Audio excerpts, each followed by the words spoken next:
पंचांग सत्र में हम लोग प्रवेश करेंगे।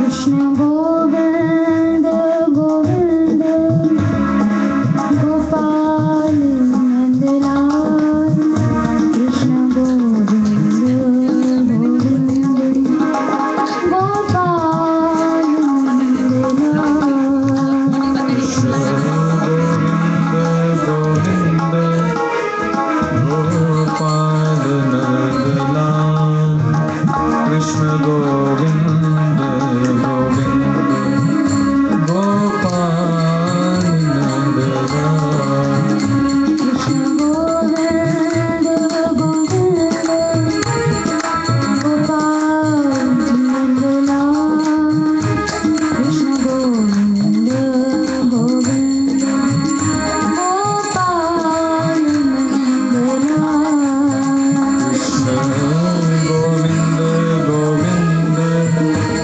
गोपाल नंदलाल, कृष्ण गोविंद गोविंद गोपाल नंदलाल, गोपाल नंदलाल गिरधारी नंदलाल, गोपाल नंदलाल गिरधारी नंदलाल, गोपाल नंदलाल गिरधारी नंदलाल,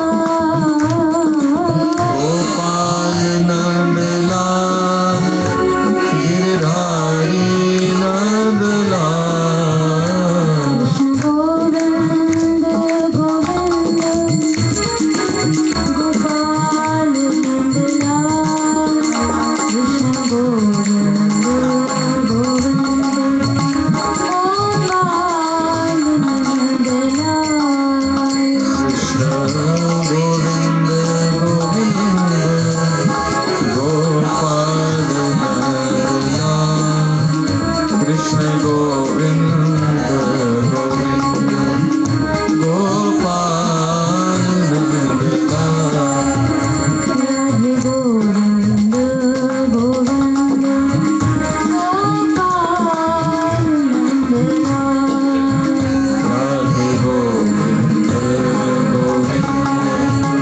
गोपाल नंदलाल, गोपाल नंदलाल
राधे राधे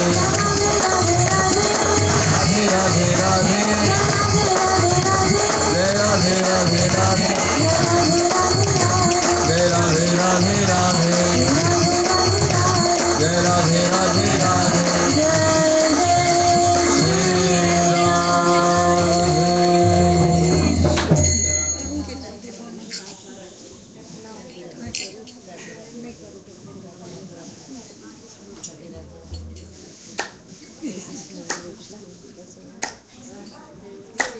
जय श्री राधे जय श्री राधे जय श्री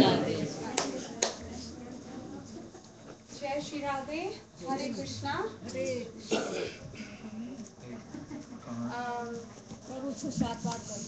मेरा बोलने की आवश्यकता नहीं है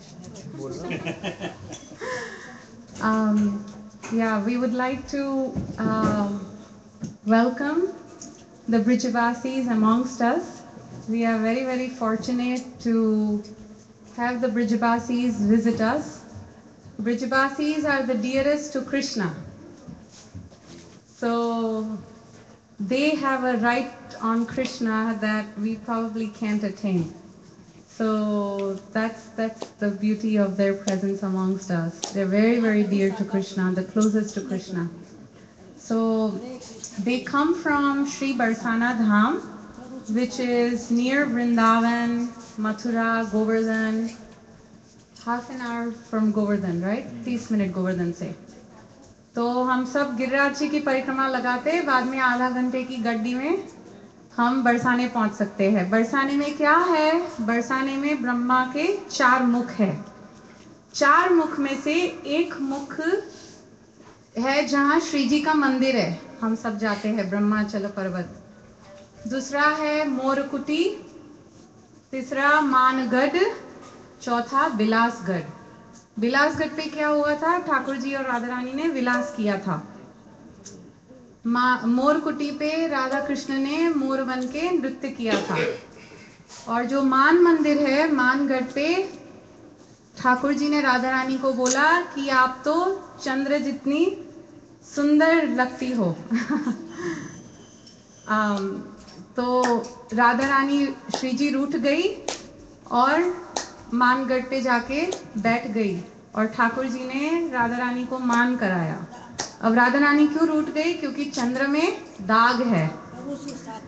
तो ये छोटी सी, तो इसी मानगढ़ पे श्री रमेश बाबा जी महाराज सिद्ध महात्मा रहते हैं। रमेश बाबा जी 62 साल से सब कुछ छोड़ छाड़ के ब्रज में आ गए थे, छोटे से थे तब से कभी ब्रज से बाहर पैर नहीं रखा और सबको ब्रज में यही ठाकुर जी का नाम स्मरण और यही सिखाते हैं। सो मुरलिका और राधिकेश दोनों श्री बाबा महाराज से ही सब सीखे हैं और उनके सानिध्य में बचपन से रहे हैं। तो मुरलिका 10 साल की थी तब से कथा बोलती है आप ही, और राधिकेश जी भी बचपन से ये सब करते हैं। तो we are extremely fortunate to have them amongst us. और ये वहीं मानगढ़ की तड़ेटी में रहते हैं, राधा रस मंदिर में, जहाँ इनके यहाँ दरवाजे खुले रहते हैं। जितने यात्री आए सब रोटी पवा के आगे जाए, बिना रोटी के कोई ना जाए। अगर आप रात को 12 बजे पहुंच जाओ तो भी गरम गरम चूल्हे पे सेकी हुई मीठी ब्रज की रोटी मिलेगी। तो आप काफी भक्त जानते हैं। और इसी के साथ हम श्री मुरलिका जी को सुनेंगे। हरे कृष्णा।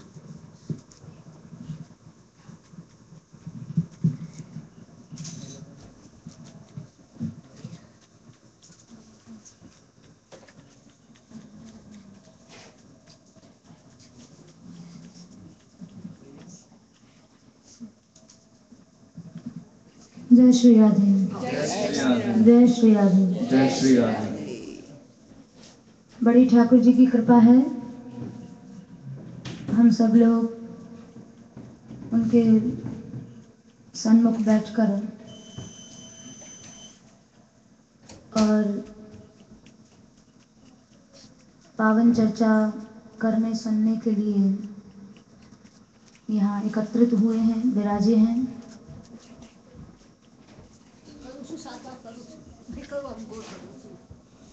भगवत चर्चा के पीछे भगवत कृपा ही उसका मूल कारण होती है।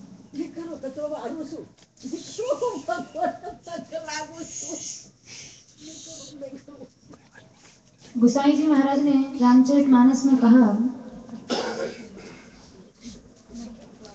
कबहु को करी करुणा नर देही, देत ईश बिनु हेत सनेही।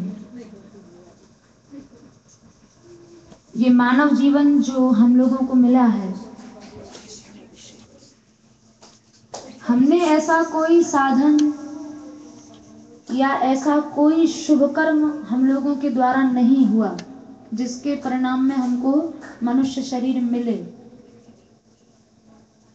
लेकिन देत ईस बिनु हेतु सनेही। बिनु हेतु माने बिना किसी कारण के, कृपा करके भगवान हम लोगों को ये मनुष्य शरीर प्रदान करते हैं।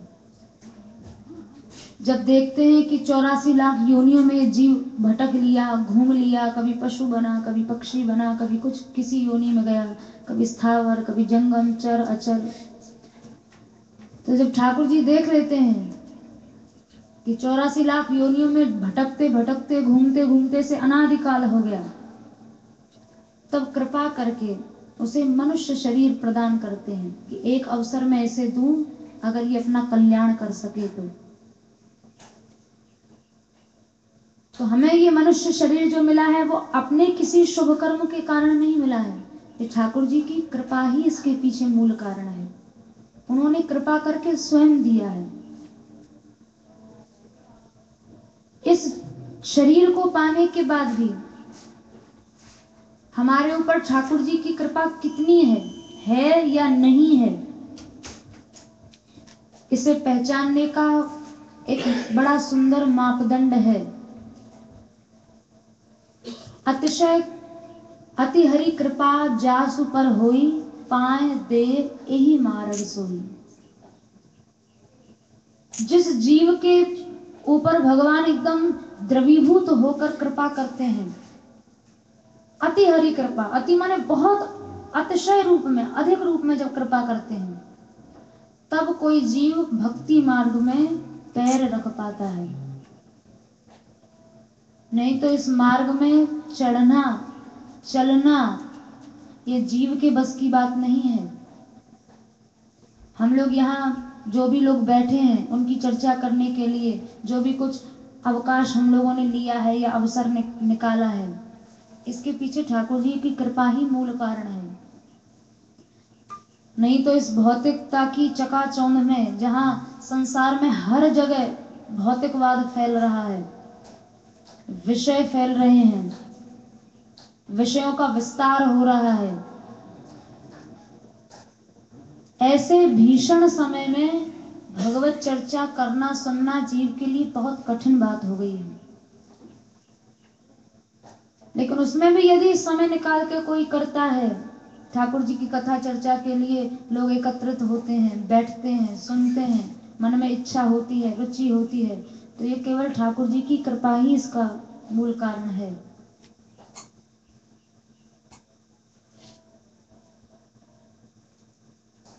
आज एक छोटा सा प्रसंग जो मुख्यतया हम लोग लेंगे वो ये है कि भक्ति मार्ग में, ये जो आध्यात्मिक मार्ग है, अध्यात्म मार्ग है, भक्ति मार्ग में ज्ञान और वैराग्य की आवश्यकता है या नहीं है।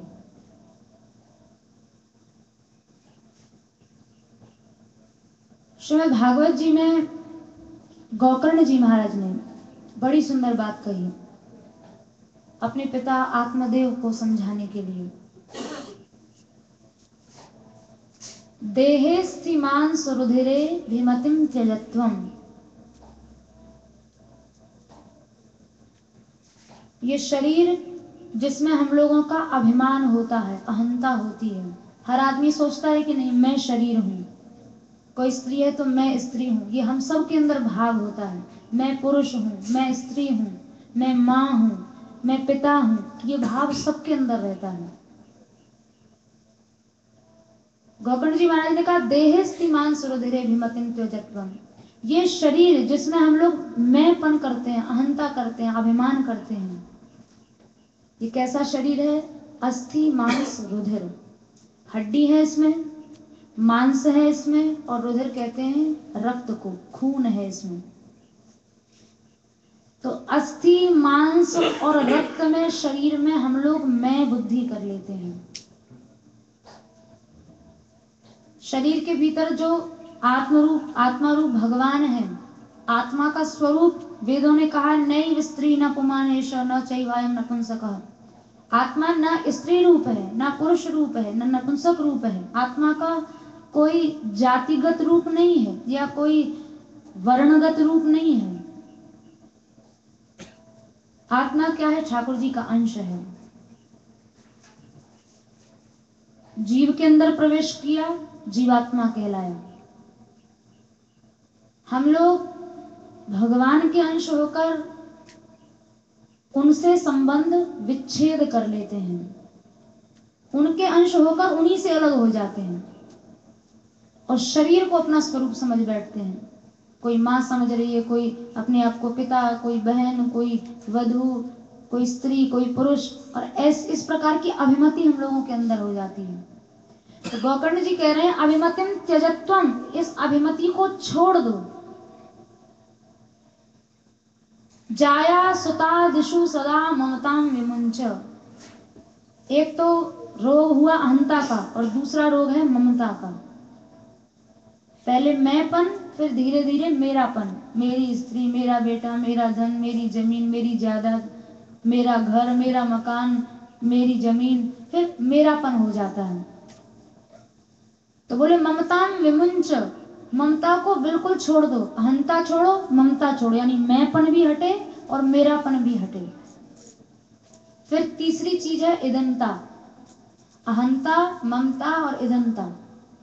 पश्यानिशम जगदिदम क्षण भंगनिष्ठम, ये सब संसार है।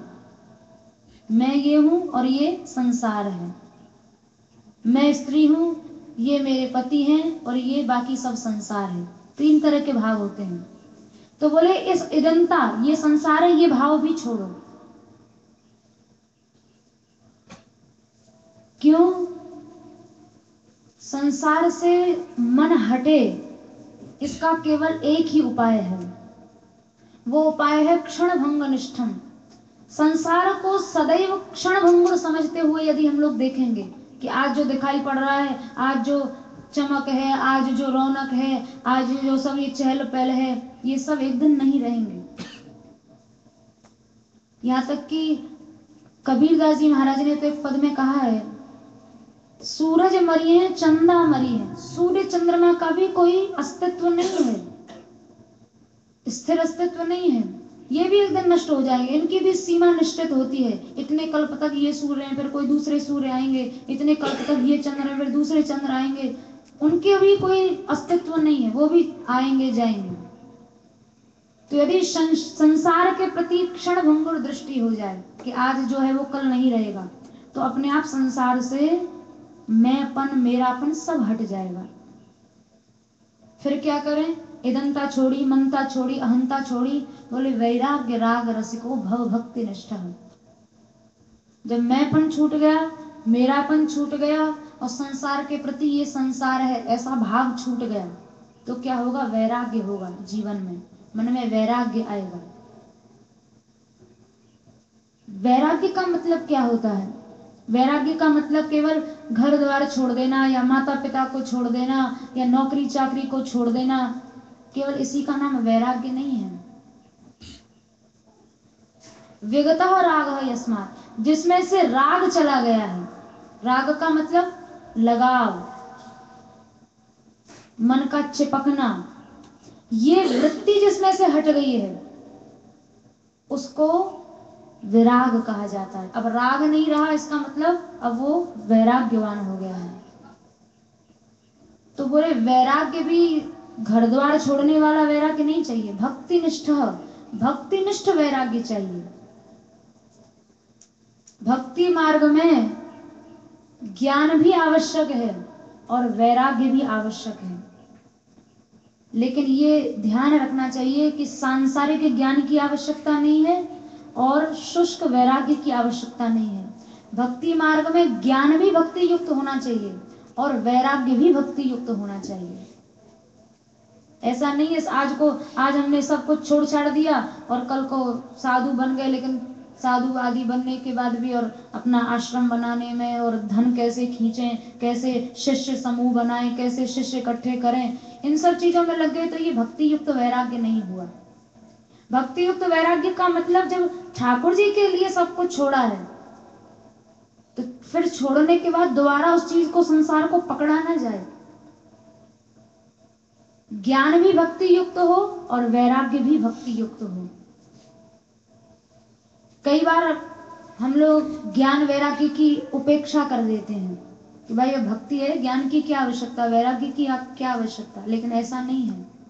भक्ति मार्ग में ज्ञान भी आवश्यक है, वैराग्य भी आवश्यक है। ऐसा समझें जैसे अगर भक्ति अमृत है तो ज्ञान उसका पात्र है और वैराग्य उसकी पात्रता है। पात्रता माने अधिकारी भाव। अगर बर्तन ना हो तो आप अमृत मिल भी गया तो किसमें रखोगे बर्तन को? और जब तक अमृत को पीने की या प्राप्त करने की हमारे अंदर योग्यता नहीं है, हमारे अंदर अधिकार नहीं है, तो हम लोगों को वो अमृत मिलेगा ही नहीं। तो पात्र भी जरूरी है और पात्रता भी जरूरी है, दोनों चीजें आवश्यक हैं। और जब पात्र भी हो जाएगा, पात्रता भी हो जाएगी, तो भक्ति रूपी अमृत का हम लोग लाभ ले पाएंगे। दोनों चीजें आवश्यक हैं। अगर ज्ञान वैराग्य की आवश्यकता नहीं होती भक्ति मार्ग में, तो इतने बड़े बड़े महापुरुष हुए, उनके जीवन में वैराग्य देखने को नहीं मिलता, फिर वो भी अपना आराम से ठाट बाट से रहते। कभी वृंदावन ब्रज में गए हो तो हमारे वृंदावन के राजा हैं इस समय श्री बांके बिहारी जी। किसी समय गोविंद देव जी महाराज थे रूप गोस्वामी जी के सेवे, लेकिन अभी वो यवन काल जिस समय हुआ था तो बड़ा भारी ब्रज में चारों ओर से मूर्ति विध्वंस किया था यवन शासकों ने, तो गोविंद देव जी को जयपुर ले जाया गया। तो अभी तो गोविंद देव जी जयपुर में विराज रहे हैं और वृंदावन के समय राजा हैं बांके बिहारी जी। बांके बिहारी जी को जिन्होंने प्रकट किया था वो महापुरुष थे श्री स्वामी हरिदास जी महाराज, जिन्होंने बांके बिहारी जी को प्रकट किया। इनके विषय में भक्तमाल जी में लिखा है, अनन्य नृपति, बड़े बड़े राजा नृपति द्वार ठाड़े रहे।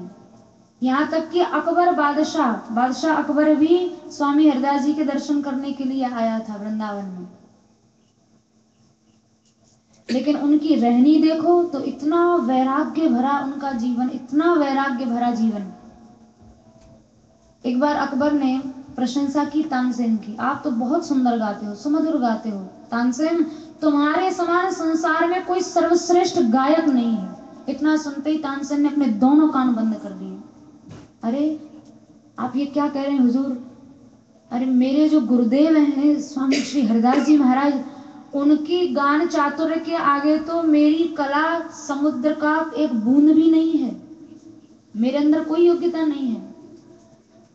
तो अकबर के मन में इच्छा हुई कि सुना जाए आखिर उनके अंदर कैसा गायन चातुर्य, कैसा गाते हैं। तो अकबर ने कहा तुम हमें अपने गुरुदेव के दर्शन कराओगे? तो तानसेन ने मना कर दिया, बोले वो राजसी लोगों से, राजा रजवाड़ों से नहीं मिलते हैं। लेकिन अकबर का बहुत उत्सुकता थी, मन में उत्कंठा थी, एक बार किसी भी तरह से उन महापुरुष के दर्शन हो।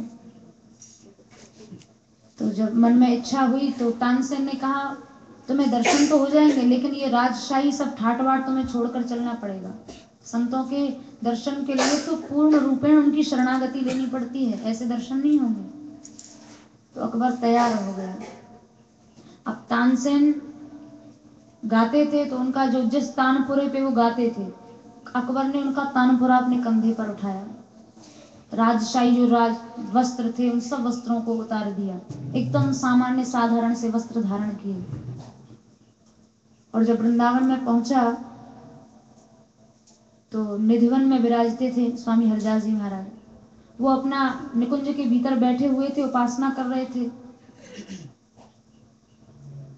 तो तानसेन जो थे उन्होंने अकबर के हाथ से तानपुरा को लिया और अंदर चले गए। अकबर वहीं द्वार पर खड़े रहे, निकुंज द्वार पर।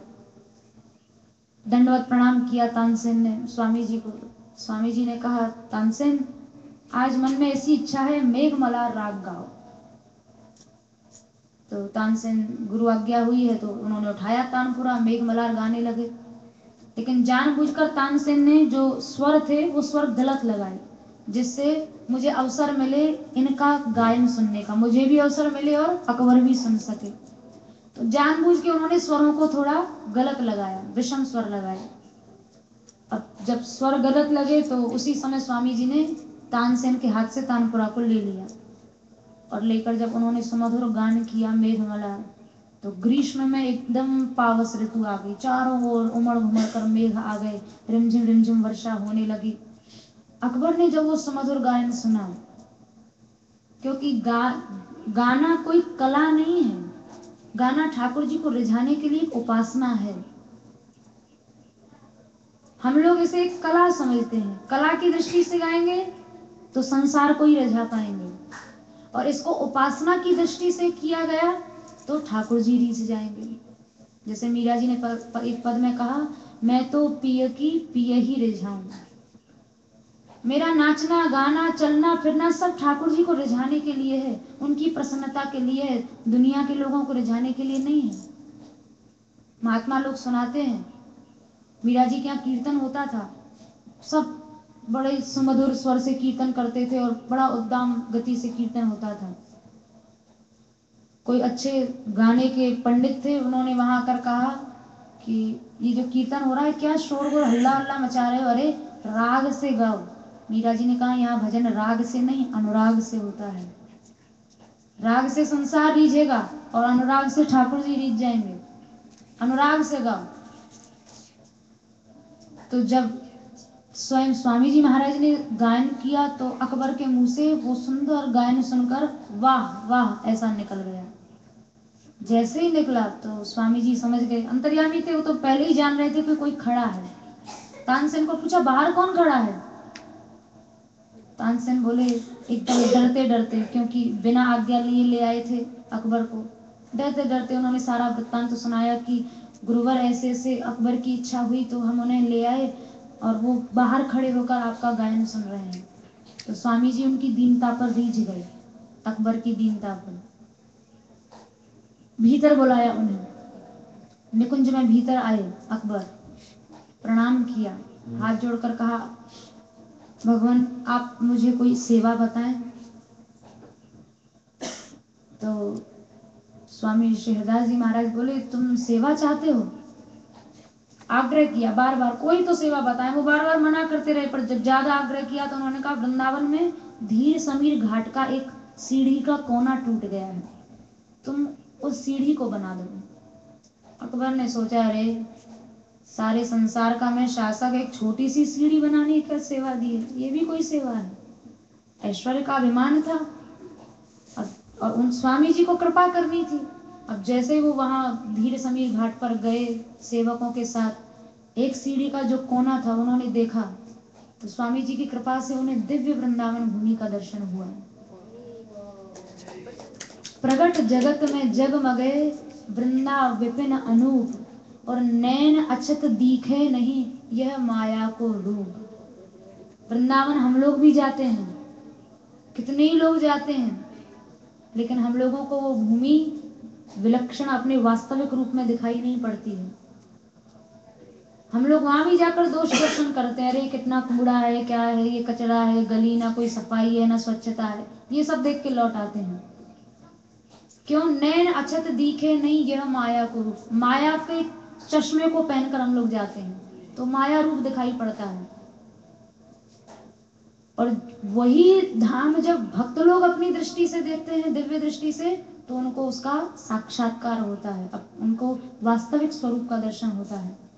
स्वामी जी की कृपा से अकबर को दिव्य वृंदावन भूमि का दर्शन हुआ। मणिमय रट जड़ित भूमि है।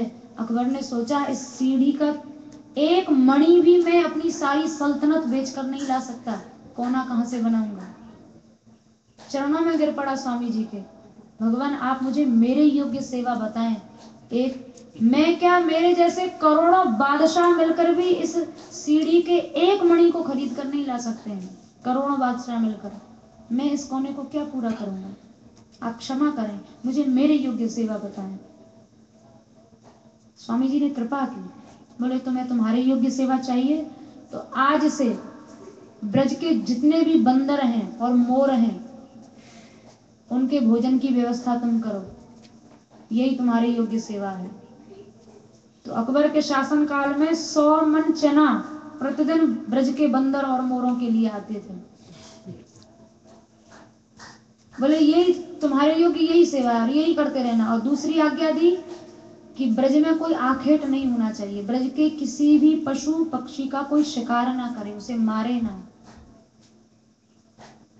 क्योंकि दान लीला में स्वयं भगवान ने कहा वृंदावन गिरी नदी पशु पक्षी सब संग, इनसो कहा दुराव प्यारी ये सब मेरे अंग।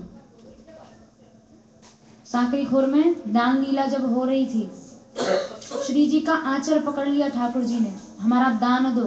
राधा रानी ने कहा श्याम सुंदर, वृंदावन भूमि के तो पशु पक्षी भी सब जीवंत हैं, ये सब जानते हैं, इनके सामने तुम इस तरह से निर्लज्जता वाला काम कर रहे हो, हमारा आंचल पकड़ रहे हो, तुम्हें लज्जा नहीं आती है। ठाकुर जी बोले इनसो कहा दुराव प्यारी, स्वामिनी जी आप इनसे क्या छुपाती हो, ये सब मेरे अंग, ये सब वृंदावन के पशु पक्षी तो मेरे ही अंग हैं, इनमें और मुझ में कोई भेद नहीं है, ये तो मेरे ही अंग हैं, इनसे मुझे क्या लज्जा करनी। तो वहां के पशु पक्षी भी कोई सामान्य नहीं है धाम के। अकबर को आदेश किया 100 मन चना प्रतिदिन बंदरों के लिए आते। वो स्वामी हरदास जी महाराज जिनके द्वार पर